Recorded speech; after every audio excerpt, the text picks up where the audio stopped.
So I wanted to know a little bit more about you, and I think, and I'm pretty sure that your audience does too. So that's why I asked you if I could have the honor to ask you the 21 questions. So you know the drill. I'm gonna ask you 21 questions and I will set up my timer and you will have 10 minutes to respond. So are you ready? I think so. And Yeah. I thank you for proposing this opportunity so that the roles are reversed and I understand what I put my guests through. Perfect. So 3, 2, 1. So I think I was born into a low time preference context. And so my parents have always... Finish. 10 minutes. How many questions was that? Like 3? That's the third one. Yeah. Not even close.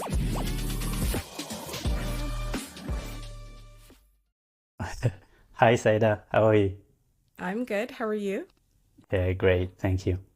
So I wanted to know a little bit more about you, and I think, and I'm pretty sure that your audience does too. So that's why I asked you if I could have the honor to ask you the 21 questions. So you know the drill. I'm gonna ask you 21 questions and I will set up my timer and you will have 10 minutes to respond to the 21 questions. But last time I wasn't able to finish in the 10 minutes. So if you need more time, we could definitely go beyond that. So are you ready? I think so. I don't think I will Okay. finish in 10 minutes either. And Yeah. I thank you for proposing this opportunity so that the roles are reversed and I understand what I put my guests through. So thank you. It's a pleasure to answer your 21 questions. Perfect. So I'm launching the timer. 3, 2, 1. So what initially sparked your interest in Bitcoin and how has that evolved over time? Who orange pilled you and what orange pilling means? Woohoo! So, what sparked my interest in Bitcoin? If I go chronologically, in 2016, when I was in Silicon Valley with my MBA, we were representing a Swiss company that specializes in art services and scanning art. And one of the proposals on the table was blockchain as a solution or to sort of figure it into the business model. And one of my colleagues, whom I messaged 2 weeks ago to confirm that my memory is correct, when blockchain came up, he was like, "That's not what blockchain is for." And I was like, "Oh, okay." I won't say his name. I almost did. And his strong reaction sparked my curiosity. It was a Okay. signal, but I didn't follow up on that right away. And in parallel, my dad encouraged me to listen to the Kaiser Report. It was a few years after Occupy Wall Street. And so a combination of that experience, Max Kaiser and Stacey Herbert, plus my own professional and personal experiences sort of all came together. And when I figured out Bitcoin and not blockchain or Ethereum or any of these other projects, it's like this magic thing that came together, and I pursued understanding and learning about Bitcoin to a maximum since then, and that was 2017. Okay. What was the other? There were multiple components to your question. Yeah, of course. For the audience, what orange pilling means. Orange pilling is a term to say, so it comes from the matrix, the red pill or the blue pill. And orange pilling is a term to say, I guess it's that click when you finally understand Bitcoin. So who orange pilled you? It could be a person. So I attribute my father indirectly, Max and Stacy, and that experience with my MBA colleague. and also life experiences working in different business models and seeing things don't quite add up. Those things combined helped me to understand the why of Bitcoin. And I think getting the why of Bitcoin is like fundamental to understanding Bitcoin and being orange pilled, so to speak. Nice. It's really hard to be in that position because as well I have so many questions See? to it's really hard. But just I'm gonna allow myself just this one. Uh, could you say that the toxic maximalism of Max Kaiser, for example, or the guy who had that reaction with Hmm. blockchain purposes, would you say that this is something we need to change things? Ah, that is okay. So 10 minutes we're going over because I'm going to try to take my time. Yeah. I'm going to try Okay. to take my time with this response.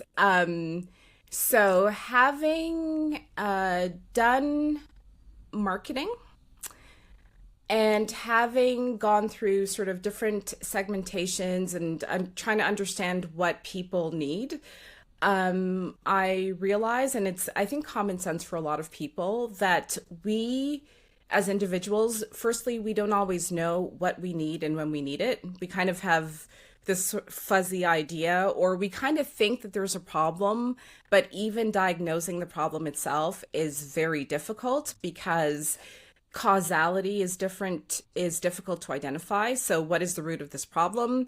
Correlation can get confusing and stuff like that. And so for me personally, a toxic, jarring, visceral approach, resonates with me because of the way I was raised. I grew up playing a lot of sports. I played basketball. I'm quite competitive. And so when people have that like instinctive reaction, I'm like, I need to pay attention to this. That's my sort of personal way of interpreting and understanding things. And so that works with me. But I know that for a lot of people, because I think that since 2017, I've probably spoken to hundreds of people about Bitcoin directly or indirectly. Yeah, depending on your cultural background, depending on where you are in your life, your level of confidence, your how open your mind is, I think that's really important as well. Sometimes you need an actual experience where yeah, you're trying to transfer money and it just doesn't work. So it's like a pragmatic approach that makes you understand or helps you to understand the why of Bitcoin.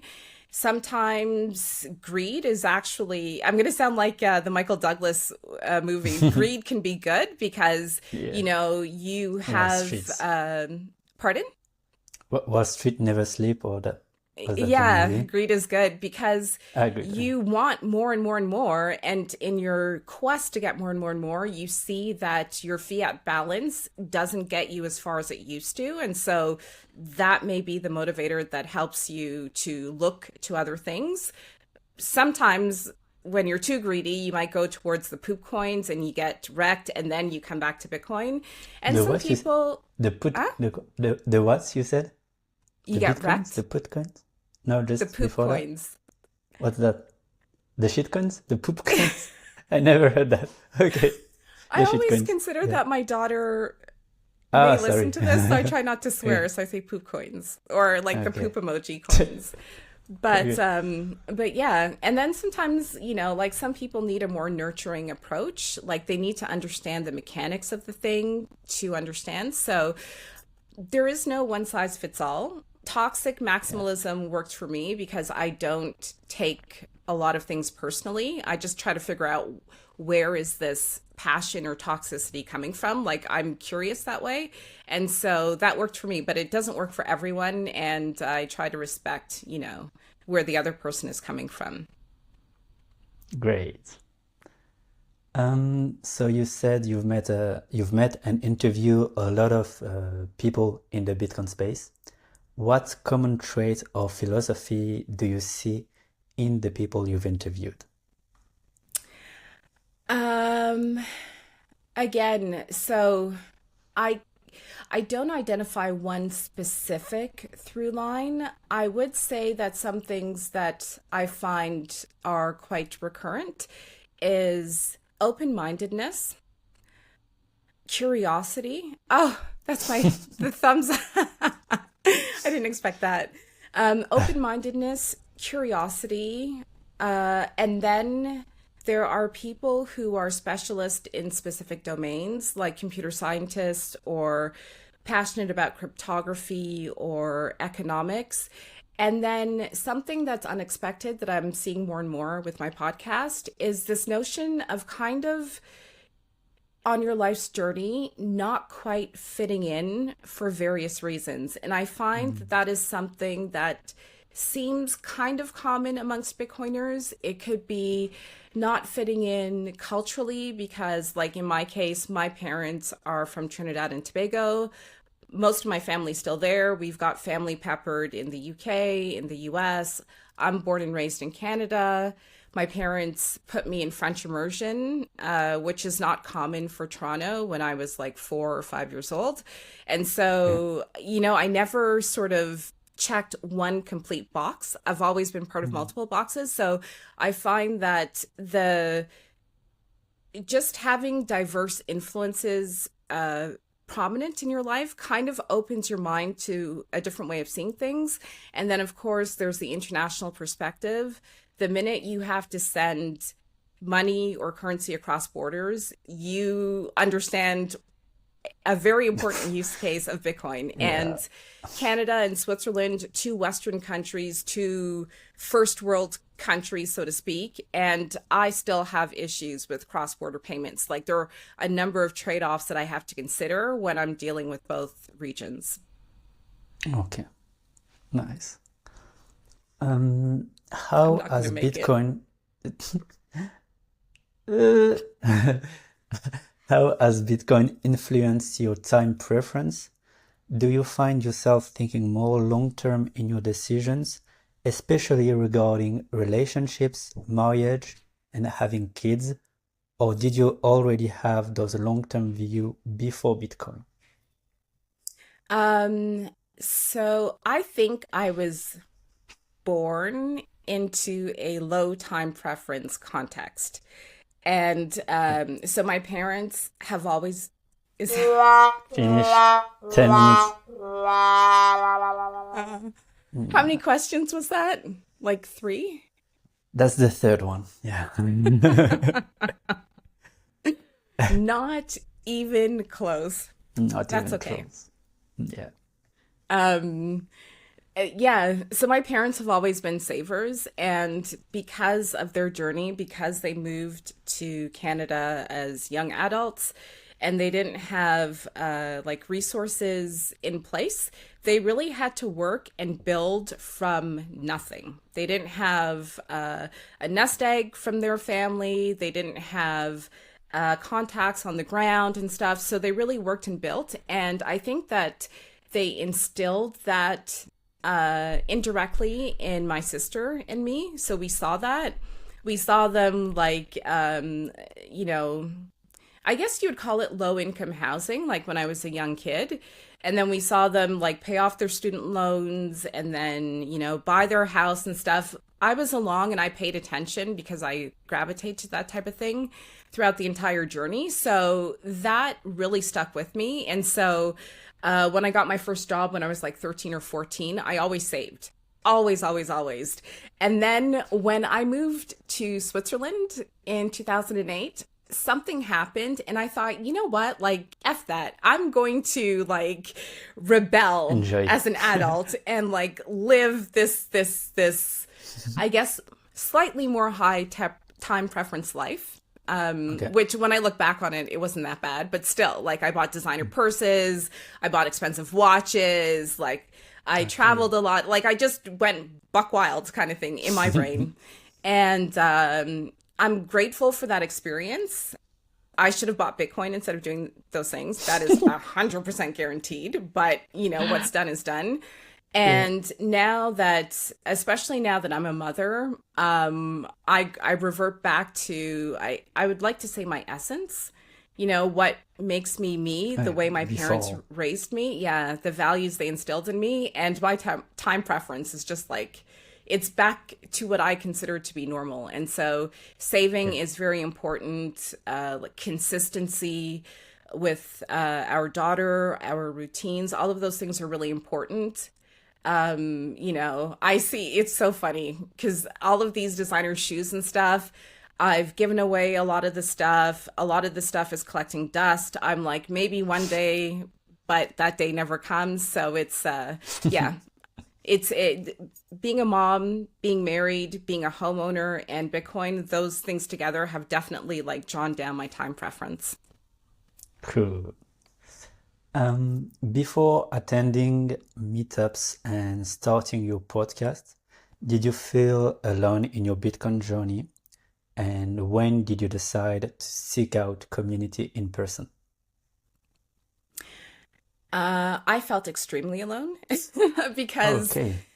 if I spoke to colleagues, if even my husband, if I spoke to friends or family, except for my dad got it, and my dad was watching the Kaiser report beforehand, so he was exposed to it.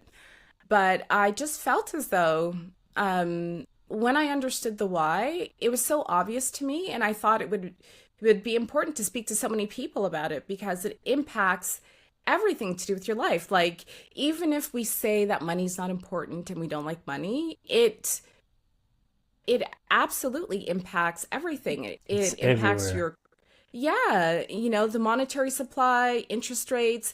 It impacts your business or your company's investment decisions. It impacts yeah, your ability to buy a home, especially in Geneva. I know a lot of people who would Yeah. love to buy even an apartment, and it's completely out of reach. It's When impossible. we bought in 2018, we managed to negotiate a decent interest rate. Since then, rates went up. They're coming back down, but like prices have gone up 30% maybe, like it impacts every single aspect of our lives. And because I like talking to people, I like economics and stuff, I figure that, people would want to talk about this. One guy was like, "Oh, Saida, you must be so much fun at parties. Like, why would you, yeah, like, why would you So talk much. about this?" He was Yeah, being I don't get it. sarcastic. Oh, okay. Like, Okay. why don't we talk about other things? Or, like, I don't know, why don't we just drink or whatever, like stuff that I'm not Okay. really into. So it kind of emphasized the fact that not too many people find this stuff entertaining, amusing, stimulating. And so I did feel alone, definitely.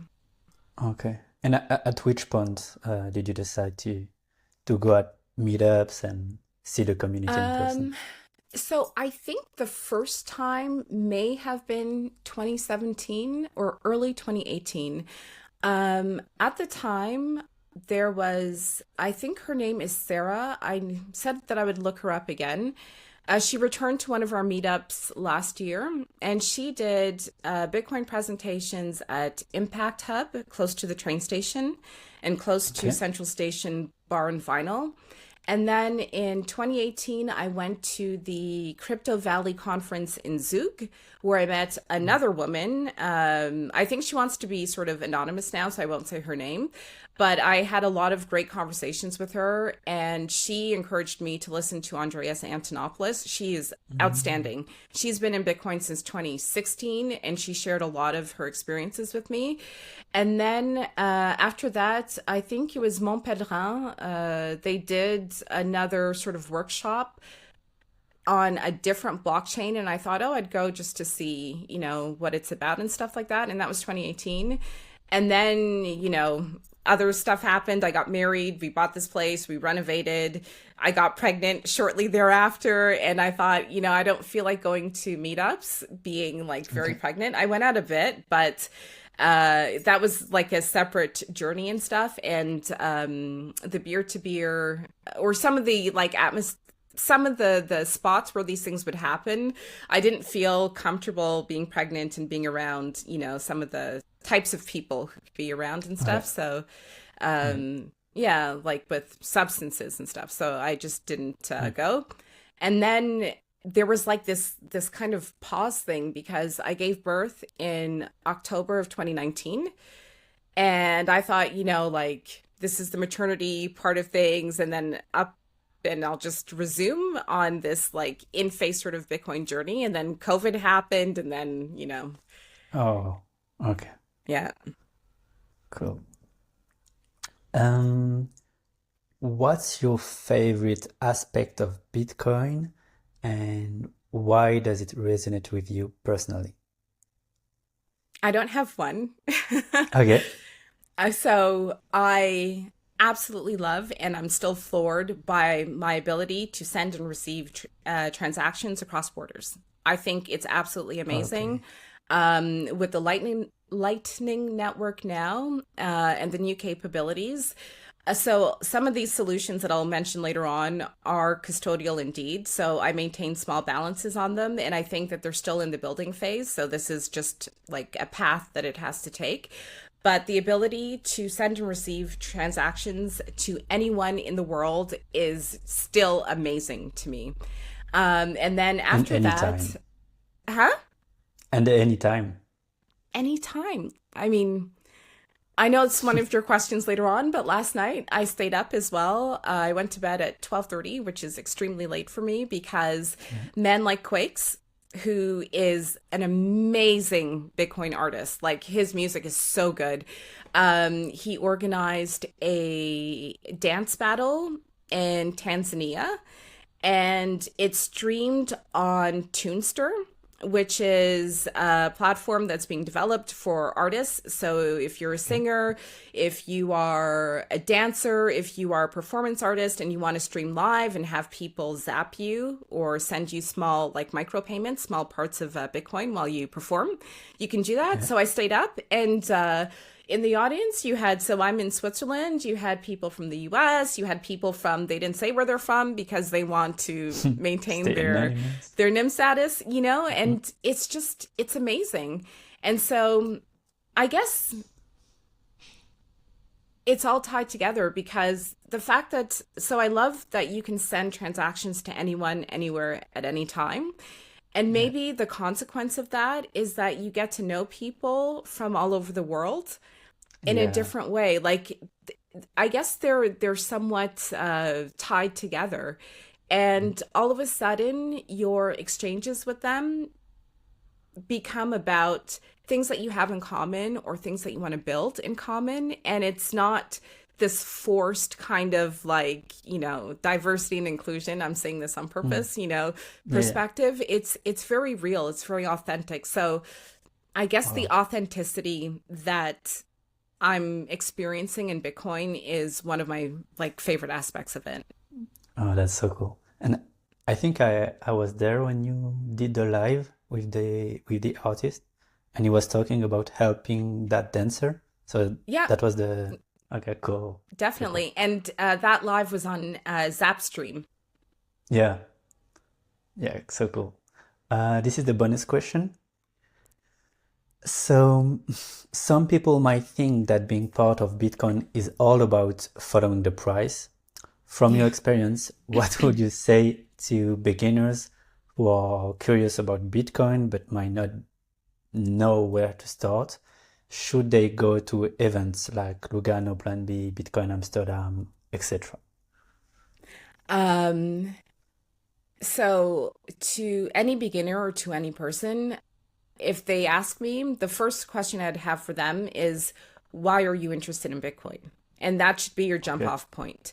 So if you are interested in Bitcoin because you're trying to send money back to your nephew in Canada, then based on that initial sort of need, you explore maybe a meetup where they're doing like a Bitcoin basics sort of presentation, or if you see at a conference that they have a side workshop where they talk about that, then select it.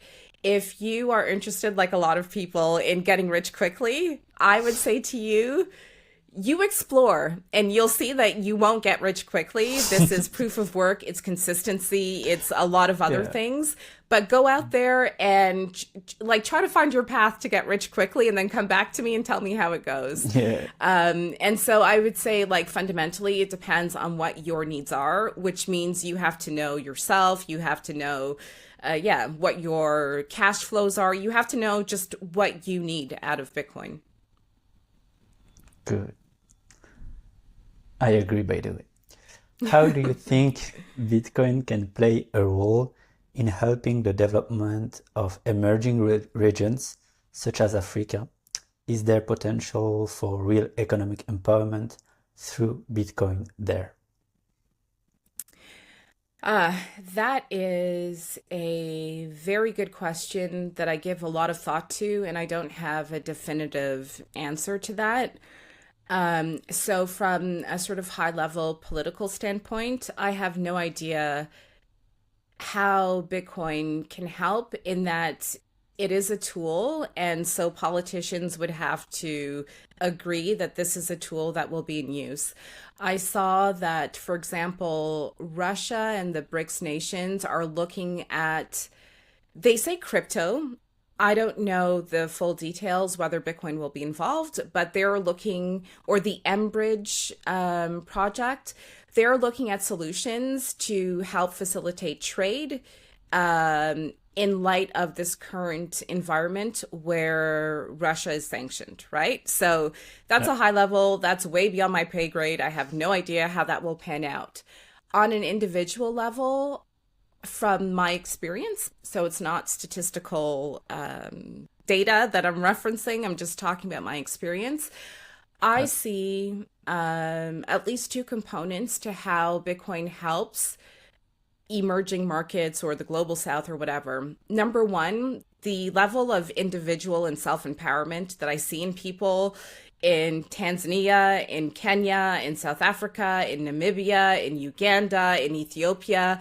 Once they understand, obviously, like everyone, Bitcoin, and once they start to transact in Bitcoin and provide services in Bitcoin, the level of individual empowerment is amazing, and it becomes exponential because then they share it with their brothers, their sisters, their friends, the dadas, as they say in Kenya, the other women, the Bitcoin dadas. And so that just grows exponentially from the ground up, which is amazing.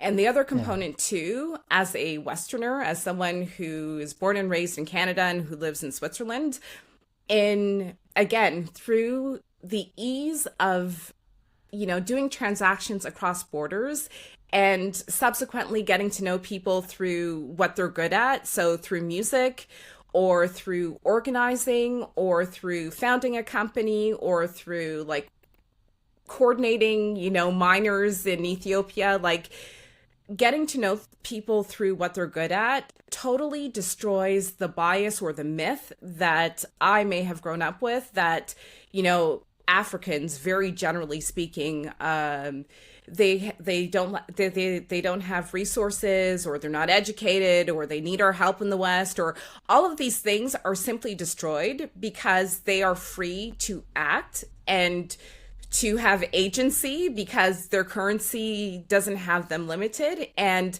I think from that perspective, as long as we continue trading and exchanging across borders, it'll help, simply because, we'll just see what they do. Proof of work, it's no longer about ideology. It's really about experience. Oh, that's so good. I like it.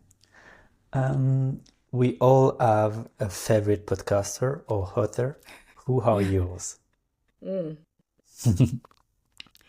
So at the time, it wasn't a podcast. It was a news show, so the Kaiser Report, and I was very sad when they went off the air, and I respected their decision to do so because they were on RT, and as soon as Russia struck, they said, we're going to stop. This is the Kaiser Report with Max and Stacy, so that was my favorite. And then old school, I really enjoyed Andreas. I don't get it. Why they stopped? What was the thing with the Russia? Kaiser Report was on RT, which I think stands for Russia Today. And as soon as the conflict broke out with Ukraine, they stopped immediately because they don't advocate for war, which I respect. Yeah. And so their show went off the air, which made me feel sad, but I understand. And then they had the Orange Pill podcast for a while, Yeah. which I watched. And now that they're doing so much work, which is totally respectable, in El Salvador with Bukele, for the people of El Salvador, they're not producing content as consistently. So for me personally, it makes me feel sad, very selfishly, but what they're doing is for the greater good of so many people that I respected. So initially it was the Kaiser Report, and then Andreas Antonopoulos, his YouTube videos, his books, his podcast. I think his podcast was called Speaking of Bitcoin, and he had two other co-hosts, and I really enjoyed the balance of the discussion that they had. And then later on, obviously, Saifedean Ammous, I really enjoyed. And I liked the Bitcoin Standard a lot, but right now I'm very much appreciating the fiat standard, specifically when Saifedean talks about companies using credit as part of their business model to generate revenues. I pay closer attention to that because to me it's a signal that, there's something deeper going on. Like Yeah. their core business is not viable and therefore they have to resort to credit, which makes me think about, a bunch of other things. So Yeah. Saifedean Ammous, and now I'm starting to enjoy content related to the social layer of Bitcoin. So on Fountain, through Man Like Quakes, I discovered a podcast called Radio Detox. The host is called Heather. I forget her last name. And she has spent 20 years in radio, in traditional radio. And now she has her podcast that's only streaming on Nostr and I think maybe Waveflake. And so she looks at music, Bitcoin, and the social layer. She talks Yeah. about her journeys in sort of the fiat entertainment industry, and she explores Bitcoin from that angle, which to me is very new and fresh. And Okay. I think it was yesterday I listened to her interview with, I forget his name, but he's the individual who is the CFO of a traditional, I guess, music or entertainment company. And he's the one behind Toonster. And they were just, yeah, they just talk about music and sort of the social aspect of Bitcoin and the tools that can be built out around it to help independent artists. And so I'm starting to appreciate that aspect of things, like the more social and artistic aspect of these Bitcoin tools. Yeah. And the utility. Yeah, and the utility, So, of course. oh yeah. What's the most exciting or innovating thing you've seen in the Bitcoin space recently that people might not be paying enough attention to? Is that what you just said, or? Well, okay, so um, time is relative, especially in Bitcoin. When you say recently, do you mean like the past 6 months? Or do you mean the No, past like no. year, 2 years, Past 3 years. For three me, years? it's 2 or 3 years. Yeah. Okay, so we're in 2024. I think Kodatsu KG released Machinkura, which is available in, I think, 6 or 7 countries on the African continent in 2021 or 2022. So I'll say Machinkura, which enables users to send Bitcoin over feature phones or dummy phones or Oh like the old yeah, Nokias. I still think that that's absolutely amazing. that's Um, amazing. yeah. So And then can you explain a little bit? Like, I think people don't know that we can send bitcoins through phones. That's literally yeah, what they're so doing. it is I think it's still a custodial service. Hmm. A user can get an Azteco voucher. Azteco is another company headed by, on X, his handle is at beautyon underscore, I think. And Hmm. they are Bitcoin vouchers. You can buy them somewhere or download them. You can load up your feature phone. And in order to get started, you have to press like star your country code and then your number, and then from there you can walk through and you can go to any grocery store or peer-to-peer, like if I sew a dress for you, you want to pay me kind of thing. You Yeah, can actually use that service to send and receive Bitcoin. And I that's learned crazy. that, yeah, it's available on WhatsApp as well.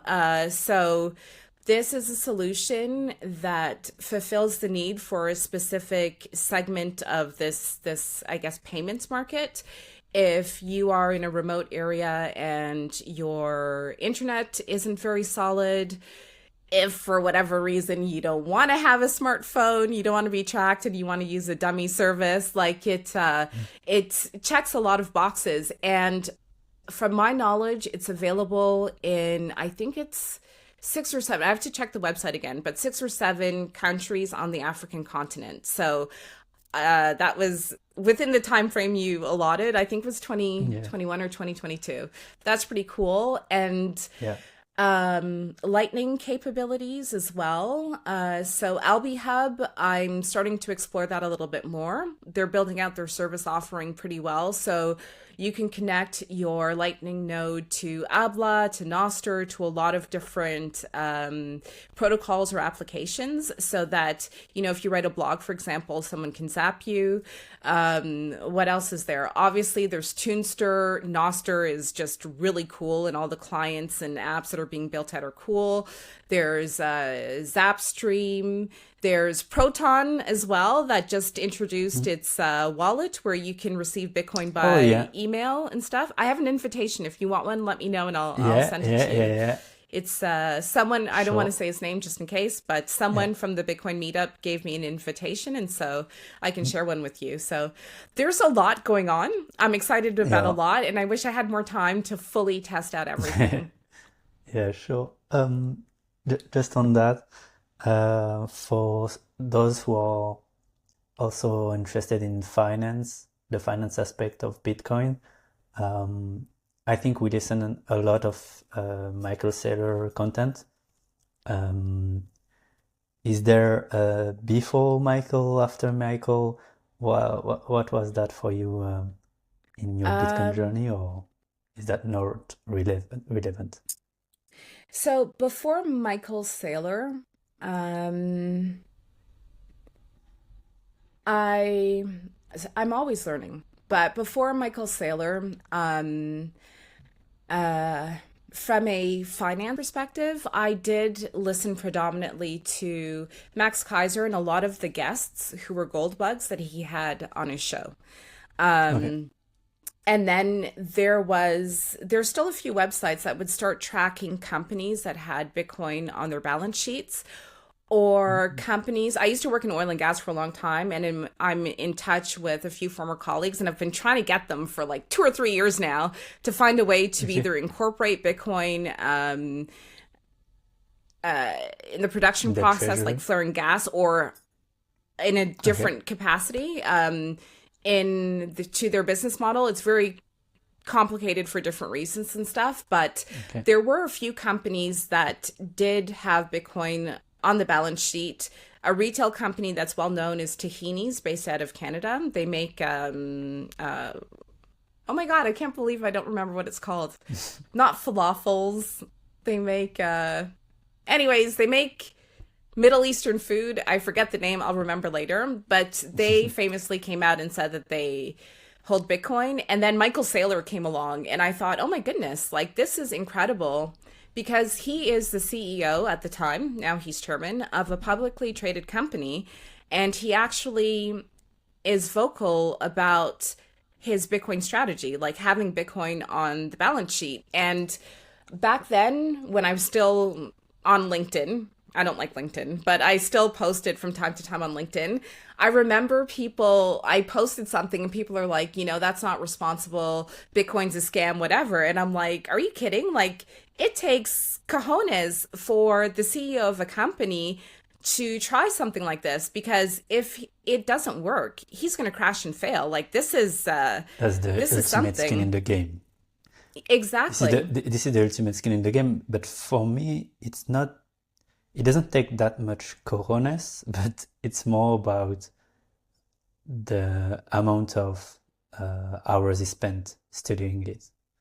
And so it's in correlation to his knowledge about Bitcoin, I think, or about money and Yeah, as financing. an individual, yes. It is said that, like, Tim Cook, for example, understands Bitcoin, holds Bitcoin. Mark Zuckerberg understands Bitcoin, holds Bitcoin. But when you are a company, so when Michael Saylor first made the announcement, I just went to, I don't know, maybe it was like Yahoo Finance or something, to check out who the institutional shareholders are of MicroStrategy.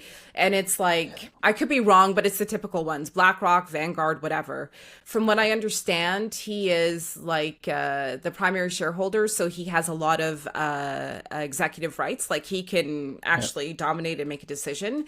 And so, but even still with that, you know, some of these guys move in circles where it's not just about being right or wrong, it's also your reputational risk. There's a lot of other things that Yeah. go into it. So if you understand something and you move and you're too early and it doesn't work, Oh, but it yeah. works on a longer time horizon, Yeah. it's the same thing as being wrong. So in my Yeah. opinion, it took a lot of courage for him to something completely different than what you learn at business school, than what you learn, in Harvard Business Review. He just did something and it's paying off very well. So I thought that that was outstanding. And then with time, I thought, because like, these institutional shareholders still have a small portion of MicroStrategy, I thought to myself, well, maybe this company is kind of like a test, because it's not a huge company. Like, I Yeah. forget what the market cap was at the time, but it's still a small company, publicly traded, Yeah. yes, but small.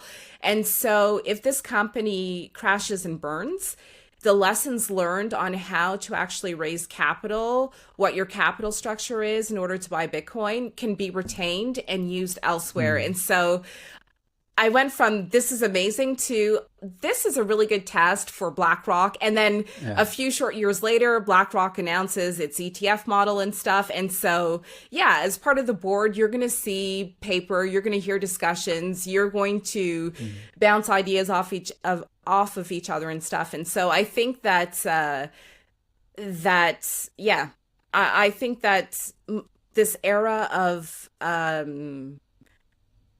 corporates were involved before, but like big corporates, like I think Franklin Templeton or whatever the company is called now, they're announcing an ETF. Like, this era is pretty cool, because even 4 years ago, I mean, people would have laughed if you said that this was going to Mm. happen so quickly. Yeah. But I hope that it doesn't discourage individual plebs into learning about Bitcoin because they think that it's only a financial instrument, one, or they say, oh, it's part of my pension plan anyway, so I don't need to bother about it.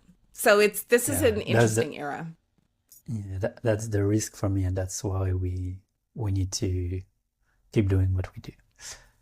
So next question, is being married hard, and can the concept of proof of work be connected to a successful marriage? Yes and yes. Let's go. Yes and Okay. yes. Yes. Yeah.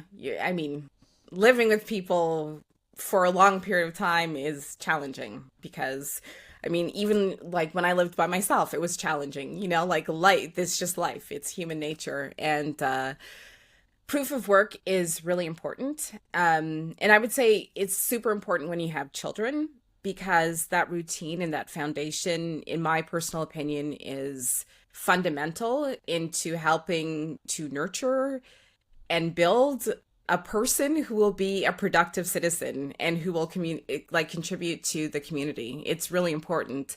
And so when you have two people who've got strong personalities, I'm quite competitive. I'm out there. I'm like, I like to move and stuff. My husband is the same. He's a beast in his own right. Yeah, I mean, it's hard to make concessions on your time. And so Oh, the constant dialogue and the scheduling and the shared calendars and the trade-offs and this is the bigger picture, so I can't participate in this, and that is okay. Like all of these things, they add up.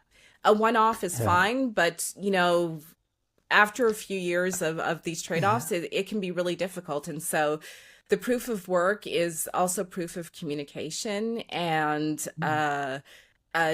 strong value system and a dedication to a shared long-term goal. So yeah. Yeah, I like the the sentence that you just said, like the bigger picture. So does that mean that you need to have like a vision to get a vision of the family, and then the relationships is towards that? I would say so, definitely. And I mean, again, I don't want to give advice to anyone because my life is not perfect. I'm not trying to, tell people how to live. I'm just speaking about my experience. And without vision, without that that goal or that destination or that thing that you're working towards jointly, you think, Yeah. well, what is the point of me not, I don't know, what is the point of me not going to Nashville for the Bitcoin conference? Mm. Like, why don't I just pick up and leave? It really helps because opportunity cost looks differently when when you're working towards something bigger than yourself. When Yeah. it's just about you, you can just get up and go and not think too much or not plan too much because you have your own internal vision that you don't necessarily have to communicate with anyone else, but it is, Yeah. yeah, it's different. You need that joint vision, I think. Yeah. Because I see that a lot of people um, don't get married right now, Yeah. and sometimes it can be correlated to what we call the death of religion, like this sentence of God is dead.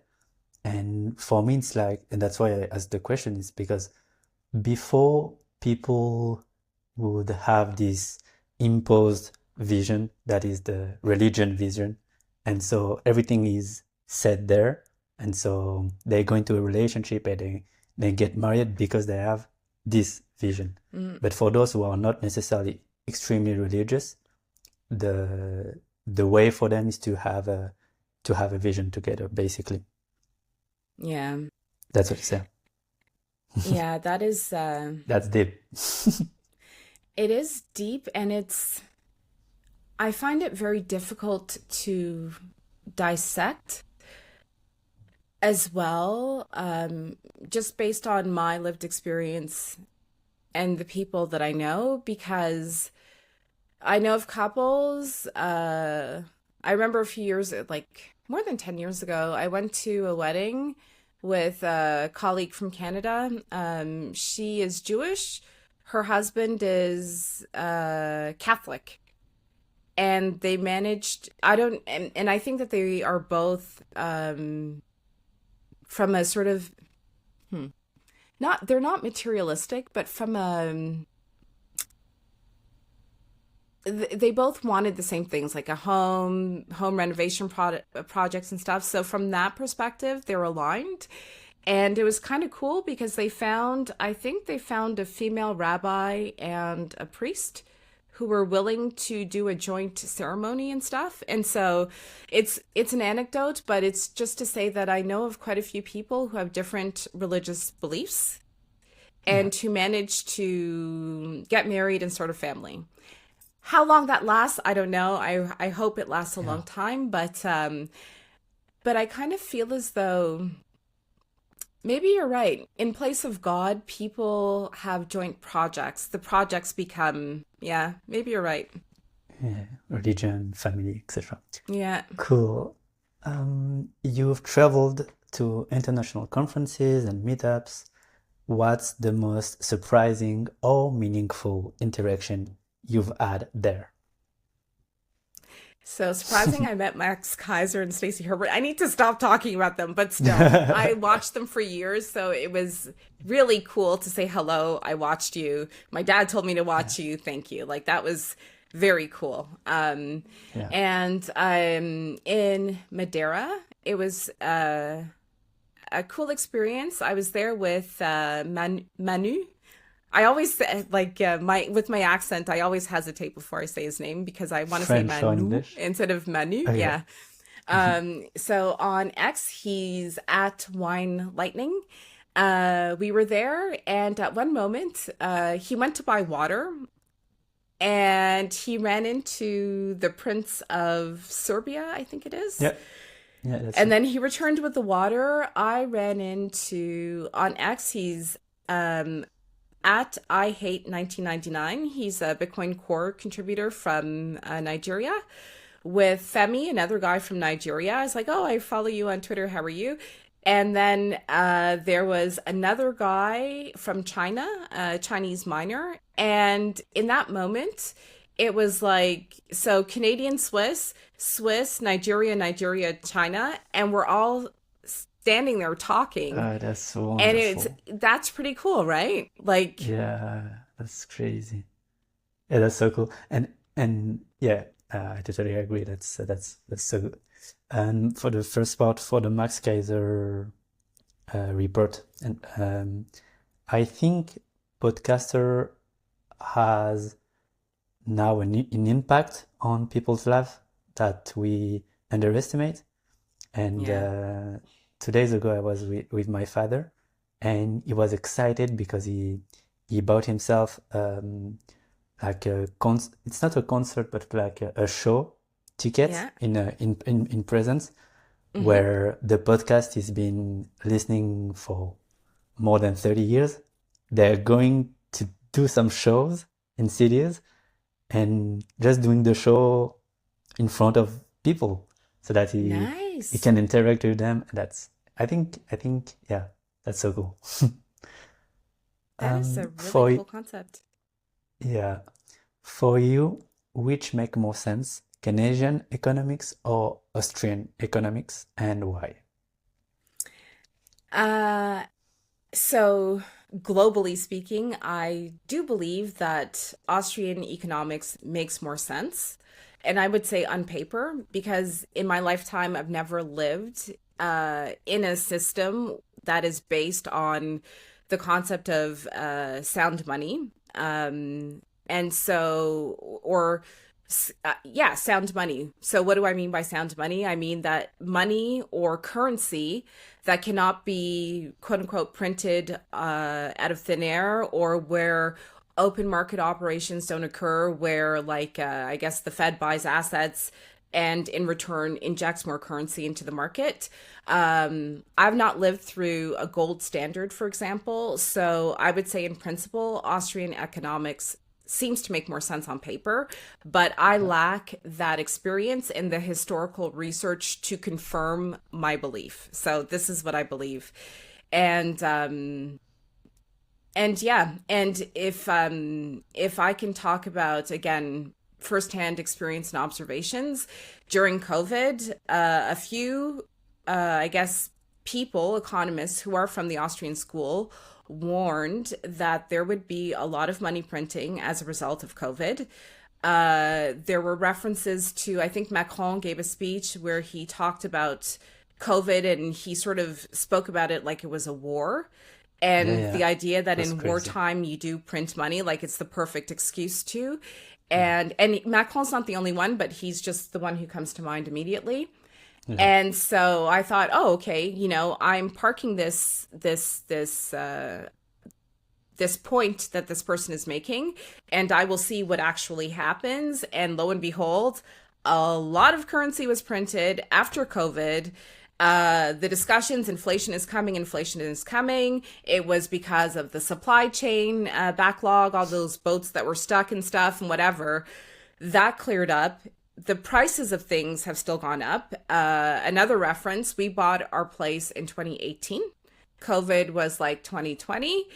I don't see market forces being the only reason why, like, prices have gone up 30+%. So I would say that it would seem as though, even if a Keynesian sort of market or financial approach can work for a certain period of time. If you find that right sort of like debt to GDP level, we are at the time where it's no longer sustainable or feasible and it can't work. How long will this experiment continue? I don't know, but I would say that we're probably closer to the end than to the beginning. That's a super answer, and I think that's people should be worried and scared because you are saying that and you are living in perhaps under the best currency in the world. So Yep. that's crazy. And for those who want, it's not a financial advice, but I think it's financial education or literacy to understand that your position is the best because you are on the right side of the Keynesian trade, which is acquiring assets, because that's where you can receive that extra printed money Mm-hmm. and not on the other side where you only save in Swiss francs or traditional currency. Yep. That's a cool thing to know. Do you work full time on Bitcoin? And if not, would you like to? What would be your dream role within the Bitcoin ecosystem? I do not work full time in Bitcoin. I would love to work full time in Bitcoin. And I don't know what my dream role would be. So since April, I've been trying to develop my podcast and I guess my brand as best as possible. Yeah. I suck at branding. I'm so grateful. The Orange Manufacturing Group, OMG 21, fantastic merchandise. They agreed to sponsor one of my episodes, and we're working together to see if we can come up with I guess common synergies so that it's like value for value. We're looking at different models and stuff, and the person behind it is so helpful in terms of branding and my logo. Like he directed me to a certain site. There's ongoing now, like a bunch of designers are pitching ideas to me and I'm going through them and I'm sharing them to say, what do you think of this? Because I went to business school. I know that branding is super important, but it is not my forte at all. And so, like, I'm Yeah. going through this whole process, which is consuming a lot of time. But so I don't know what specific capacity that I would love. But I do know that I love talking to people. I do know that I love looking at customer insights and sort of like segmentation and what common groups are, and then find different ways and strategies to communicate with them. I do know that I love hosting. I love the interactive aspects of things, and yeah, and I'm pretty okay in like finance as well. Like obviously I had to do a lot of financial analysis and stuff in the past, and I've got like my CGA level one, which is like accounting in Toronto and stuff. So I had to go through like all of those like basic accounting courses and stuff. But yeah, I don't know in which capacity completely, but I would love to do it. I think it was in 2022 or 2023. I did some work with Satoshi's Journal, like a Bitcoin company. I got paid in Bitcoin, which was like pretty cool as Oh, well. wow. And Mhm. I think the official title on the website was like business inclusion manager or something, but it was more like, yeah, it's a startup sort of publication. So it's more like finding its voice and finding the right routing and stuff. But I would love it. And in the meantime, I enjoy this, like this is your podcast, but I enjoy Mm. asking Bitcoiners 21 questions because from a very personal standpoint, I learned so much. I feel very fulfilled, and it really does help with the sense of community that I'm developing in the Bitcoin space. So cool. Um, oh yeah, it goes with that question as well. As a podcaster and content creator, what do you think are the best ways for creators to get paid using Bitcoin? And are you experimenting with these payment methods? Yeah, so I guess the traditional method of having an advertiser or a sponsor is still like it's an obvious choice, and then ask to get paid in Bitcoin. If you're in a space where it's only Bitcoin, chances are that that is more likely to happen. If you are in a space where it's the intersection of like music and Bitcoin or something else, maybe the company that's interested in reaching your audience doesn't like is not a pure Bitcoin company, but you can still ask them to pay you in Bitcoin separately. And then there are these apps that I mentioned earlier that I'm still discovering, like Fountain, which is a podcasting app, and they also have a bit of music as well. So my podcast is there from time to time. I'll Okay. get a boost of like, you know what? Let me just check now so I can tell you. I Yeah. get boosts from time to time, and it's really nice. It makes like it Okay. puts a smile on my face. It's not a lot, so yeah. So like 100 sats, for example, or Let's 500 go. sats.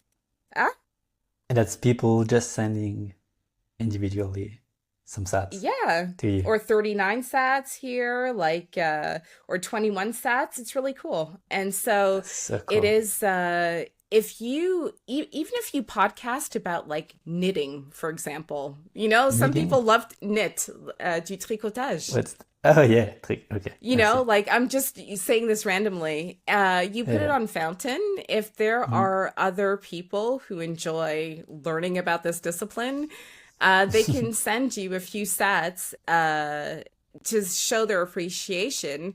And it's also a way for you to start learning about Bitcoin, even though the content of your podcast, the subject, has nothing to do with Bitcoin at all. Oh wow. So that's cool.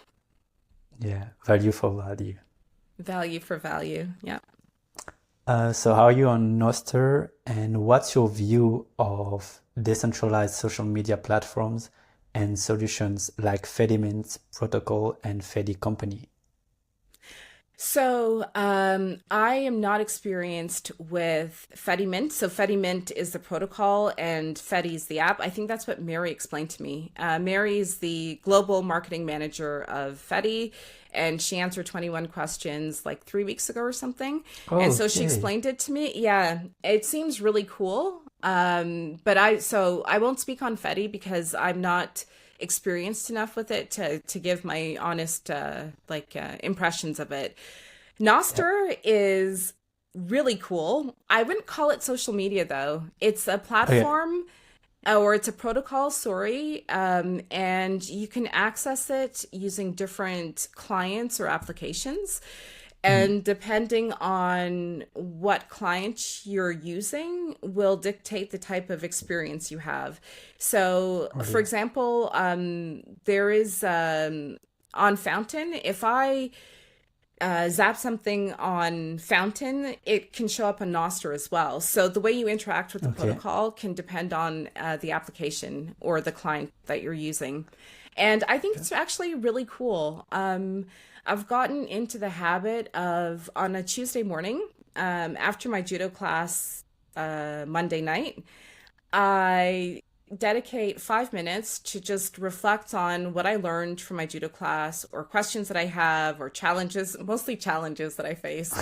And Okay. I'll write it on through the Damus app on Nostr. That's what I use on my iPhone. And so like this past Tuesday we did Aikido wrist grabs, 1, 2, and 3. And so I just Oh, no, I described what don't they know. I don't know what's that. Aikido, Oh, martial arts. Aikido. Okay. Okay. Yeah. But one, two, and three, what's... Yeah, the wrist grabs. So, like someone grabs your wrist, I can't do it all myself, but like the circle Okay. to get out of it and like the waves when you lock. So it's elbow, wrist, and wrist, 1, 2, and 3. Okay. So in order to remember it, because it's the first time I looked at it, I woke up, I thought of it because my judo class ends at like 9:30 in the evening. I come home, go to bed, wake up, it's still in my brain. And so I write the notes down, and on Nostr, I'll just write it down, and people will reply saying, try this, or that's great, keep going, or whatever. Like it's Okay. really nice. It's not my It's not experience Twitter. in Yeah, any yeah. case, yeah, It's it's nice very people. nice. Yeah, Hmm. and so you get the feedback, and because it is not based on an ad revenue model, Yeah. in my feed, it's what people post, and it's chronological, which is cool. You just what you see is what you get. You just scroll and you see what people are Yeah. posting, and if there's something that resonates with you, you interact. If not, no. And I don't see ads from things that have nothing to do with me. Like it's really nice. Like it's a great headspace. But the downfall to that as well is that if I'm not online at the same time as different people and stuff, I'm gonna miss posts. So I have to go to their profile and check. Like it's not perfect Oh, okay. in terms of like it's the user interaction, Yeah. but it is still really nice. Like it's a relief. Oh, so cool. Um, oh, that's a long one. So yeah, for me, Bitcoin was easy to get into because I'm kind of a finance guy and kind of a nerd as well. Yeah. So I see Bitcoin at the intersection of computer science, science fiction, and economics, and the history of economics. And so this is for me a good way to explain Bitcoin or to get someone into Bitcoin. I would suggest them two movie, I think. So the first one is Ready Player One. It's more for the computer science aspect, like understanding the use case of cryptocurrency in a game, and also because there is a human god creator figure. So for me, it's a little bit like Satoshi, and there is a magic key and all the narrative around it. So I don't know why, but for me, this movie speaks to me in regards to Bitcoin. And then the movie The Big Short. So Hmm. this is one of my favorite one. And in that movie, people can understand the banking sector and how the financial system works or not don't work because it's broken, but at least they get to have a first view on it. And then I will give them some Bitcoin movie or documentaries. We have a good one Hmm. in France. It's Le Mystère Satoshi. I don't know if it's translated yet, but this is a really good movie. Yeah. And so, anyway, my question is that after attending dozens of Bitcoin events, I don't see a lot of women in there. And perhaps because we focus too much on the tech, the economics, etc. of Bitcoin. So, for example, my woman's friend who likes Bitcoin or they prefer the community and the social aspect of Bitcoin. Yeah. So, what do you think? What can we change to attract more women into Bitcoin? That is that is not an easy question to answer because I would say that visibly what we can measure, it's disproportionately men. Obviously, if you look at so if you look at X, if you look on Nostr, there you can like quantify, the ratio between men and women. Yeah. But that may not necessarily mean that there aren't a lot of women in Bitcoin. There may be women who choose not to be vocal about it. So I'd like to Okay. say that. I know, like the woman I mentioned earlier, who's been in Bitcoin since 2016, and I met her at the Crypto Valley conference in 2018. She decided to pull out, to withdraw, to not be vocal. And she's been at this for a long time. I know that in her region, she did meetups and conferences and stuff. So I'm pretty sure that she has orange pilled quite a few people over the years. But, we don't hear about it. And uh, the other thing, too, so from, I guess, a Western sort of general perspective, is that some women aren't as vocal just in general, or we're not as competitive as men are in some respects. I've got a big mouth. When I like something, when I think something will help people, I will shout it from the rooftops. But not everyone has my, like, I guess, personality or disposition, which is probably a good thing. And then if I look at other regions that I've been exposed to, I immediately think of Kenya and Marcel Lorraine and the amazing work that she's doing with Bitcoin data, where I don't know how many cohorts of women have gone through, have graduated, are starting their own businesses. Like Sabina, she's the founder of the Tando app that's just been rolled out, and they're building it out and stuff. So I think I'm not sure if the question should be asked, how do we get more women in Bitcoin? I would say, like, what are women in Bitcoin doing and what problems are they solving? And then going back to the initial thing that I said, as an individual, why do you gravitate to Bitcoin? Like, what problem does it solve for you? And sort of take that approach as opposed to like the gender approach. Okay. Can you share a bit about your involvement with the Geneva Bitcoin Meetup? Oh, yeah. So, yeah. So, where do I start? When So did you start? When did you in start? 2021 or 2022. It was still during COVID lockdowns, I think. And I had stopped breastfeeding, and I felt comfortable leaving my daughter. My husband is a very good man. He's safe, but still, as a mom, she was still pretty small. But, in the evening, like, in my brain, I felt okay with my decision to like meet up at 8 o'clock on a Wednesday evening with strangers, as opposed to staying time with my daughter. Like, that's the dynamic that was going through my brain at the time. So I think it was 2021. I started going to the meetup again because I had stopped when I was pregnant and whatever.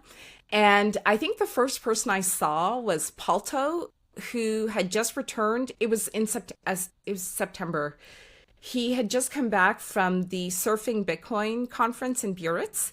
And I didn't know anyone. And so, like, I'm on my phone maps looking up and stuff. And I saw this guy wearing a Bitcoin t-shirt. And I'm like, maybe he's.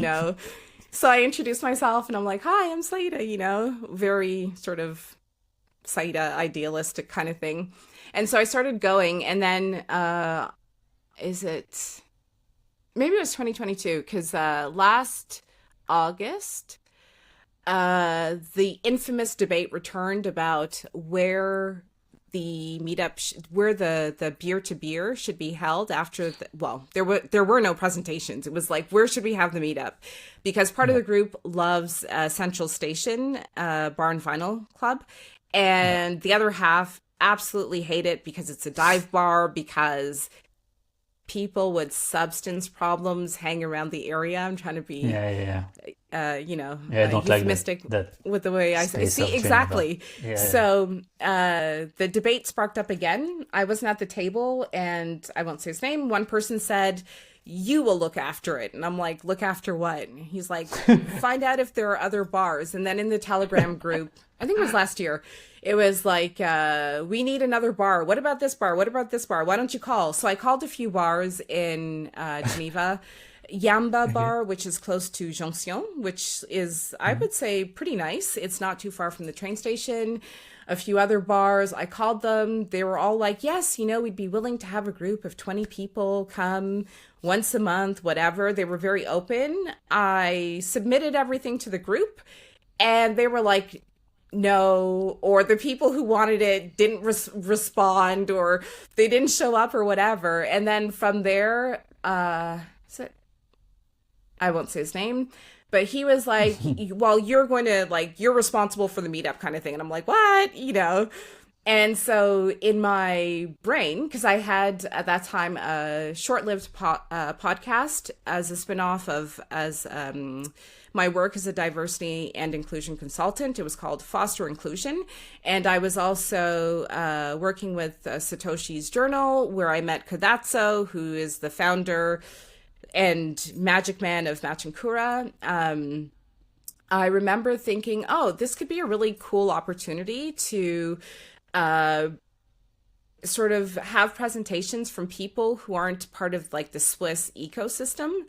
Yeah. Because in our side conversations at the bar, I talk about different projects and I went to El Salvador as well, and I talked about that.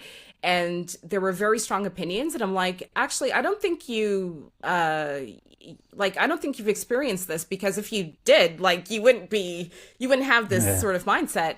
And so the very first meetup, which I think is still my favorite meetup, or presentation that I organized, was having Kodatsu present Machinkura. We were only 10 of us who showed up for the presentation. It was in one of the smaller rooms at l'Université Ouvrière de Genève, Mhm. UOG. And I was like, oh, I don't know how this is going to go. Like, kind of nervous the first time. And so he started talking about the feature phones and the problems that they faced and whatever. He did the presentation. And then, so again, this is beyond my pay grade. He started to talk about frost, and Palto just lit up, you know?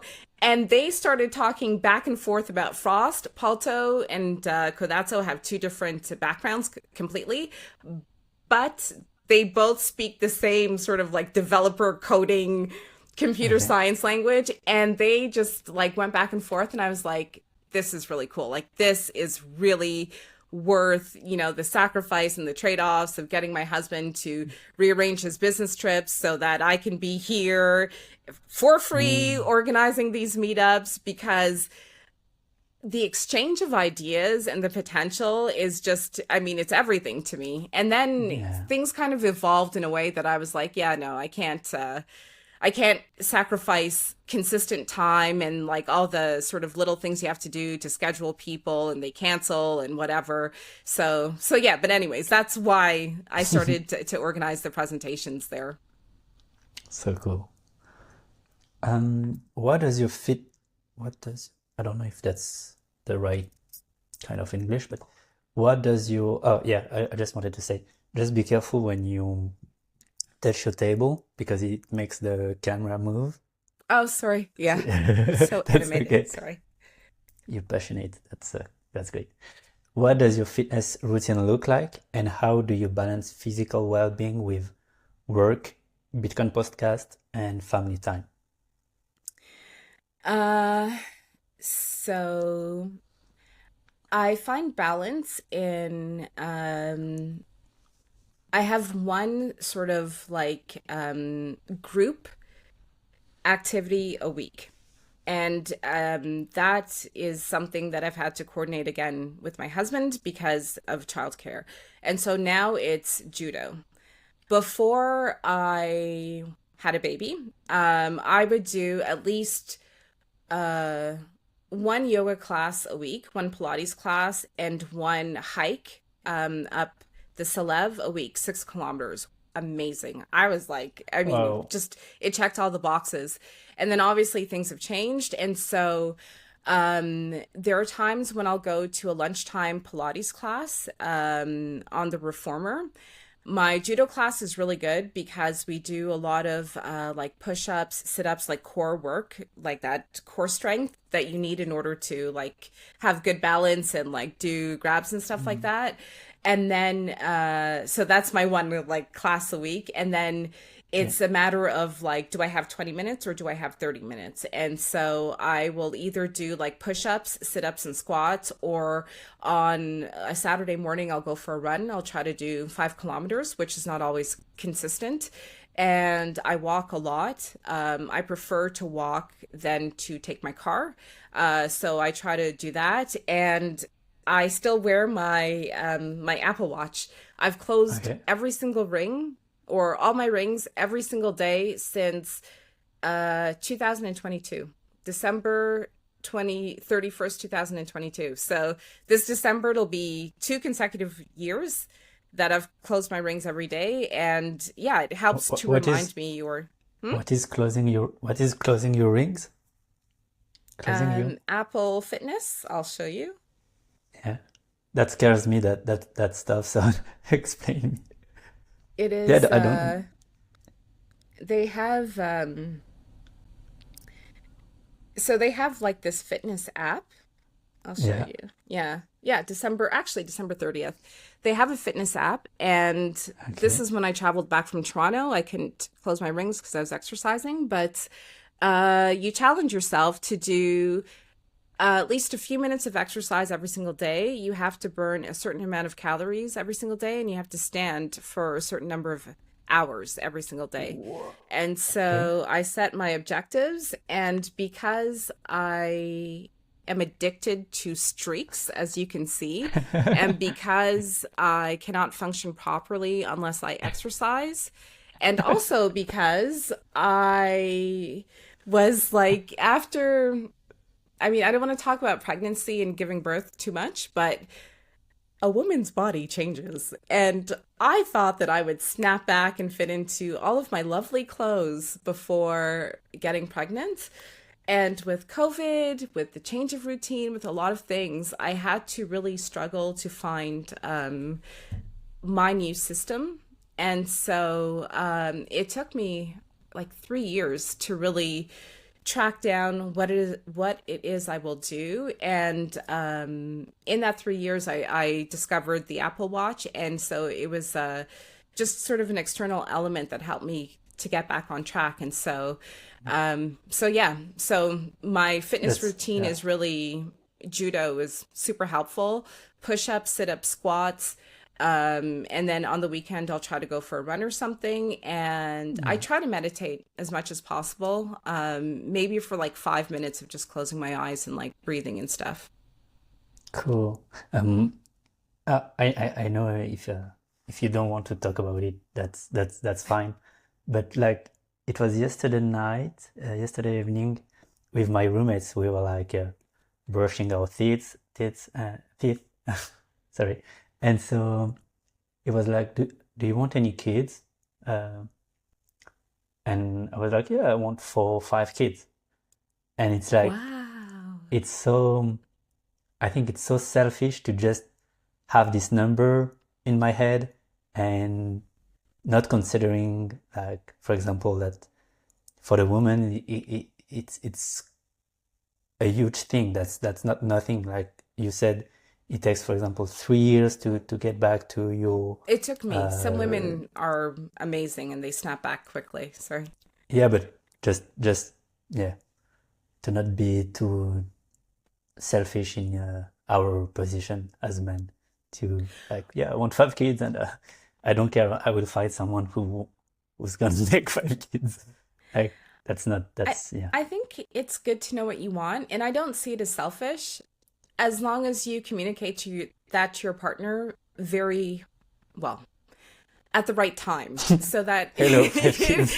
like, yeah, exactly. Hey, you look good. I want 5 kids, or but at the right time, so that you don't waste too much time, but you don't like scare her away immediately. Like I don't know what the balance is, but it's there. But Yeah. I think it's good to know what you want and to communicate Mm. that, because some women, I know of a few women who would love that scenario. And I actually know of a few women, it's not very popular, but who love being a mom, who love motherhood. And because it is not glamorized in society, they don't necessarily share that with people. So, if you will find the right person, obviously, but Thank you. if you share that at the right time, I think I think it's fair. Cool.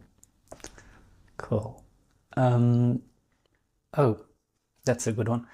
Many Bitcoiners tend to reconnect with nature and spirituality. So you already said that you meditate. Do you pray or have any specific self-development practices? And yeah, what's your approach to self-care? Yeah, I grew up again Christian and going to church, and I went through a rebellious period where I was like, yeah, whatever. And I can say that again, it's a combination. I think it's really the combination, being a mom, COVID, and Bitcoin together, the the luck or the chance of having three big things like this happen in my life at around the same time really I forced would me to sort of, I wouldn't call pardon? it luck. I wouldn't call it uh, luck because you attracted this. So yeah. Yeah. Well, I didn't attract COVID and the lockdowns. Yeah, but you've So made, I mean, yeah, yeah. yeah. Yeah, Sorry, keep I going. see what you mean. I did. Like you underestimate the fact that you created this life. I, Yeah. I felt that. That's what. You know, my husband tells me that too. And so it's Yeah. and I think it probably relates to my understanding or the way I was raised with respect to spirituality. Ah, I just think that it's important to acknowledge. Oh my God, sorry. That's okay. That's okay. That whew, there is something bigger S- than me. You know what I mean? Like it's Yeah. that when you experience certain things and you realize that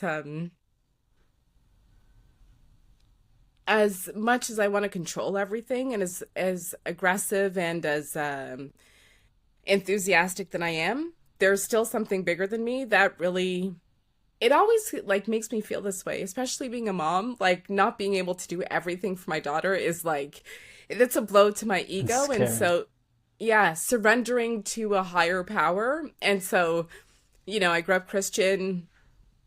I used to go to church every single Sunday and then I stopped and now I'm just like, yeah, God, you win. You know what I mean? Like I surrender completely. Yeah. That's wonderful. Yeah. I think that's, yeah, I think that's beautiful. Yeah, it's important to talk Yeah. about this. Mm. So, what do you do for work and what did you do before that? Or and your academic background? And if you want to share more about who is Saida outside of Bitcoin. So we discovered a lot today, but yeah, Yeah.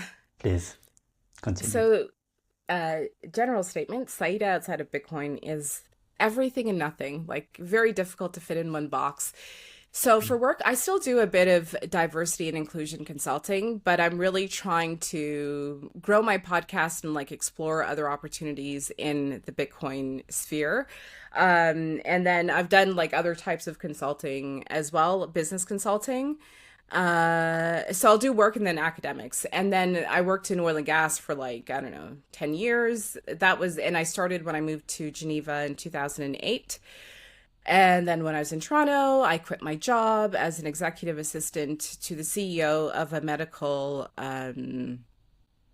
cosmetic center that specialized in laparoscopic banding. And then, like, yeah, I quit. I moved to Geneva. And then before that, I worked as a communications assistant for Elections Ontario. And I worked at American Express. That was my first job coming out of university. And then in university, I did a lot of different things because I was determined not to take on a student loan. And so when Okay. all of my friends decided that they wanted to, yeah, like take the route that suited their life, again, I negotiated with my parents and I saved because I started working when I was 13 or 14 years old. And so I've always saved my money. And then in university, I had three part-time jobs as a teacher's assistant Whoa. at a banquet hall on the weekends, East A Town, what? where I got paid in cash. A what? A bank? What A is banquet that? hall, Okay, hosting at the birthday entry. parties. Huh? What's that? A banquet hall is a hall where people will rent out space for birthday parties or for weddings Okay. and stuff. And it was a Sri Lankan banquet hall, which was totally dope. I got to wear like a Okay. sari and a bindi and like, do like learn some dances and stuff. It was so cool. I did Yeah. that on the weekend, and then from time to time, some evenings I would work in a call center, and so yeah, and that's because I was driven to not take on student debt. And then Yeah. during the summers, I was so lucky. I did television commercials and I did like a music video and stuff. I'm part of the Actors Union in Toronto, and I still get residual checks which goes into cross-border payments and remittances and stuff. And so, yeah, so professionally, that's what I did. And the through line is really like I've always saved money. And then academically, so I've got my MBA, so my master's in business administration. I think it was in 2014. I did my CGA level 1. So it was accounting, economics, and I forget what the third thing is. But it's a requirement if you want to sell real estate in Toronto. And for my undergrad, I did a bachelor of arts in translation studies, so languages. And yeah, and then of course along the way I have like different professional certificates and stuff. But yeah, that's it. Cool. Impressive. Outside of the well-known couple Max and Stacy, do you know other Bitcoiner couples? And should we create a Bitcoin Tinder one day? Uh, I don't know if any like official Bitcoin couples. Do I know? I ask people on my podcast, like, so very recently, I asked Man Like Quakes what his wife thinks of Bitcoin, and he was like, she gets it now. So I guess there are a few Bitcoin couples, but they're sort of emergent Bitcoin couples. They weren't like Mm. Bitcoiners and then, got they didn't get together. And I think a Bitcoin Tinder would be cool, but it would have to be done in such a way where there's a screening process to see if the people are legit Bitcoiners so that you don't Oh, get like okay. a male or female gold digger who are just there to get with like a wealthy Bitcoiner. You know what I mean? Oh, wow. I Because never then thought about it. That's yeah, crazy. so there has to be some sort of screening Oh, process. yeah.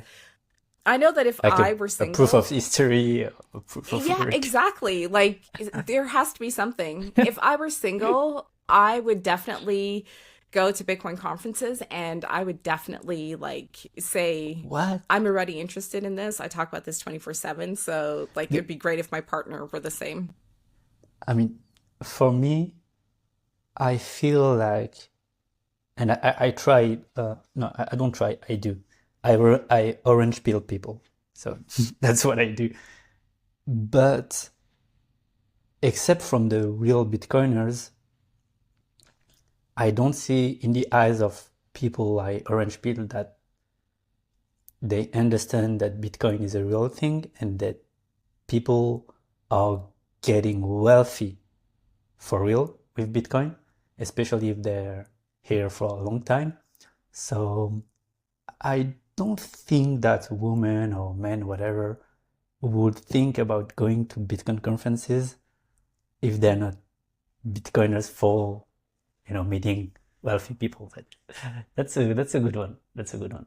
Yeah. Um, so I have this sentence from Jeff Booth, who lives rent-free in my mind, and he uses it as in the end of every argument that he has. So he always says, if Bitcoin stay decentralized and secure.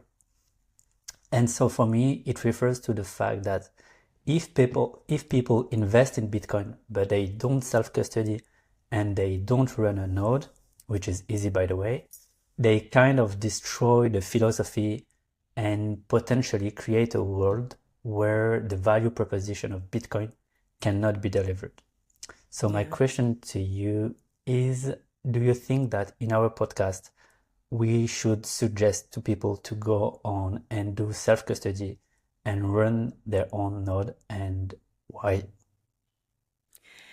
Uh, yes. And how do I answer this? Because I mean, that is the whole point of Bitcoin. Obviously Yeah. self-custody, obviously running your own node, peer to Yeah. peer. And if I take a step back and I'm totally honest, I just spoke about Fountain and Toonster and Zapstream, where there are custodial services involved, especially, well, I should say specifically with respect to the Lightning Network, because running Lightning in self custody is not always easy. There are solutions available. Like I need to play with Alby some more, but there's a node there, but that's in the cloud. Like it's not so I would say yes, of course we have to encourage self-custody and we have to tell people, I mean, self-custody is just a given, but we have to tell people to run their own nodes. And I would also I mean, say that sorry, but sorry. you say that you said that self-custody is a given, but I'm not gonna mention anyone, but I know people who goes to even Bitcoin meetups Uh-huh. and say that they are Bitcoiners, but they don't self-custody. And there are, I think, more than what people think. And for the running a node, Uh-huh. I think just to plug your node, buy the hardware and plug in, it's extremely easy. I don't mean to do the things that you say, to interact with the node and to get paid and use Lightning, but just to set up a node is extremely easy. It's Hmm. easier than self-custody. So I'm just saying that. Yeah. Yeah, it's easy. And like, for example, when I bought my first Raspberry Pi like many years ago, it took forever for all the blocks to download, and so and this is my first time doing it, so it's like, oh, is this working? Am I doing this right? What's wrong? And then you spend a lot of time on GitHub digging through trying to figure out how to Oh troubleshoot and yeah. stuff. Like it can be super easy or there could be glitches, but I'm thinking of like telling people, and I'm also thinking of obstacles that may come in their way. For people who go to the meetup and don't self custody, I don't understand why some I don't know what to say Can, because can, can, can I say, can I tell you what I think? sure. And I think a lot of problems in the world comes from that. It's a lack of self-love for me. It's like a Ah, self-saboting kind of kind of thing. I don't know.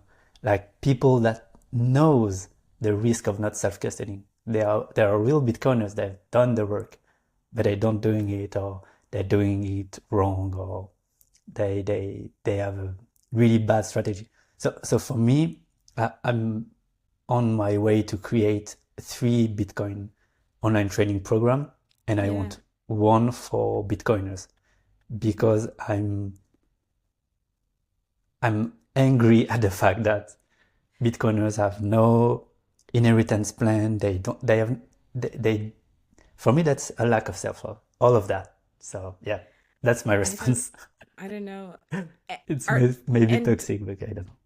are you sure they're not trying to like throw you off a path to say that they don't self custody? Because so it was only 2017, but it feels like forever ago. When I was coming up, it was like you don't talk about anything related to your personal stack. Like that was Yeah. no number one. And Mhm. then, I mean, so I'm speaking about my learning. You learn how to custody in a way that minimizes like the $5 wrench attack risks. So then you start talking a little bit more, and so What's that? I don't the know. $5 The wrench five. attack, or with inflation, $10 or $15 wrench attack. It's the idea that someone can just take a wrench, like the hardware tool, and hit you Okay. over the head or threaten you to demand your seed phrase. Okay. Do you That was a know? thing. No, but I don't know this Oh, story oh, or this. oh, Yeah, yeah. yes, No. yes, yes. That's the It's first time. What the fuck is oh that? wow. Yeah. Yeah. I mean, like I think things have evolved in such a way where now everyone speaks openly about possessing Bitcoin or having some sort of like multi-sig setup somewhere, which I think having a multi-sig setup kind of liberates you because if someone tries to attack you and demand what your seed phrase is, you're like, good luck. You know what I mean? Like it's Yeah. you're not going anywhere with it. So, Yeah. but I guess when did multi-sig start to become more prominent? Maybe 2 or 3 years ago. Before Okay. that, it was you don't tell anyone anything to Mhm. do with like the stack that you could have or anything because Yeah. there's the risk that someone will try to assault you physically. And I mean, now on X I see people posting balances and I'm like, what's wrong with you guys? Like, you don't do that. Yeah. Yeah. Yeah. Um, yeah.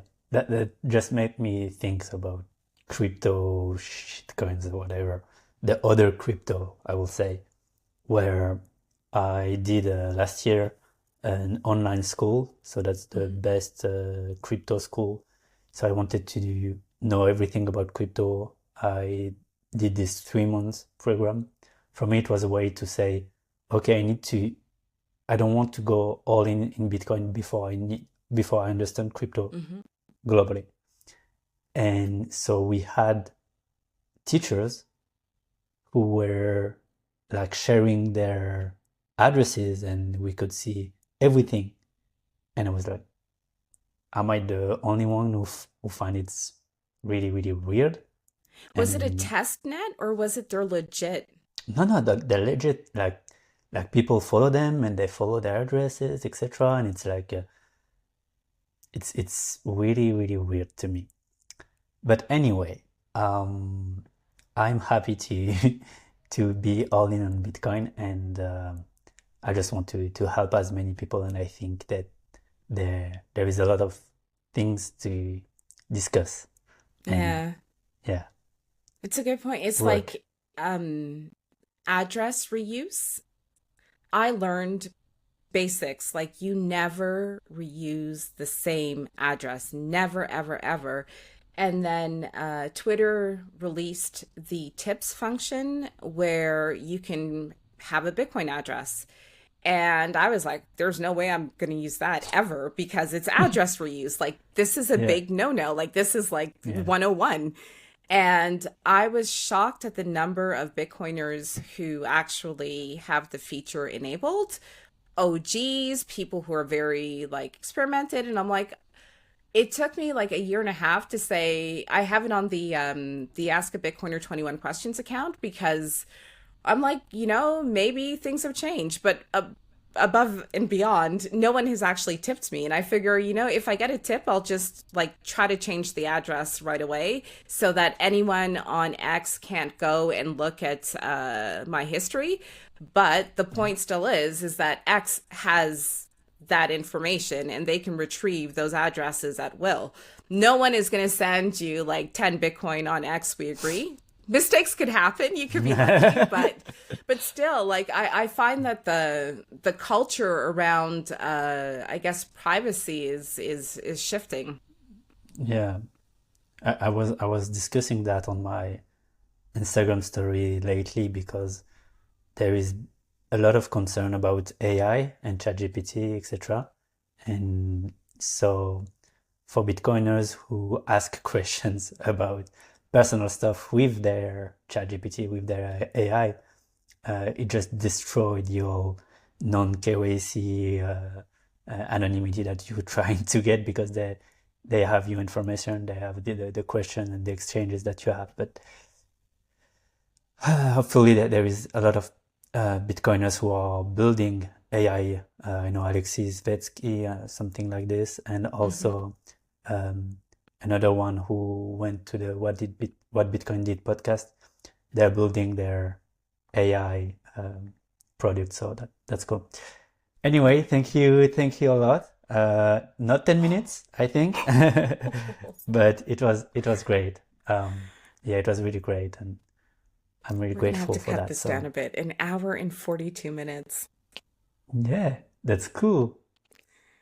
It's a lot. Yeah, Thank you I for think that's having me and thank you for asking me 21 questions. my pleasure.